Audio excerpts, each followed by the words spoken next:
जिंतूरचा राजकीय आखाडा सज्ज। जिंतूर तालुक्यात जिल्हा परिषद आणि पंचायत समिती निवडणुकीचे बिगुल वाजले असून फिल्डिंग आता पूर्ण झाली आहे। निवडणूक रिंगण। जिल्हा परिषद 39 उमेदवार, 32 जणांची माघार। पंचायत समिती 64 उमेदवार, 73 जणांची माघार। हायलाइट्स। मुख्य लढत भाजप राष्ट्रवादी काँग्रेस अजित पवार गट। हॉटस्पॉट कौसडी सर्कलमध्ये सर्वाधिक चुरस, तर वरुडमध्ये सर्वात कमी उमेदवार। प्रचार। गावोगावी सभा आणि भेटीगाठींनी राजकीय वातावरण तापले। थोडक्यात पण महत्वाचे, अर्ज माघारीनंतर आता खऱ्या अर्थाने काटेकी टक्कर सुरू झाली असून जिंतूरचा गड कोण सर करणार याकडे सर्वांचे लक्ष लागले आहे। शैलेश लाहोटी, निवडणूक निर्णय अधिकारी, जिल्हा परिषद पंचायत समिती सार्वत्रिक निवडणूक 2026 जिंतूर तथा उपविभागीय अधिकारी सेलू। आज दिनांक 27 जानेवारी 2026 नामनिर्देशन पत्र मागे घेण्याच्या अंतिम दिनांकास एकूण गटनिहाय निवडणूक लढवणाऱ्या उमेदवारांची संख्या 10 गटामध्ये 39 आहे।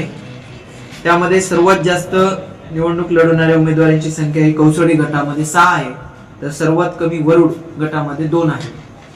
त्याचप्रमाणे गणनिहाय निवडणूक लढवणाऱ्या उमेदवारांची संख्या एकूण 20 गणामध्ये 64 आहे। सर्वात कमी वजर बुद्रुक, कोरवाडी, अंबरवाडी, मानधनी,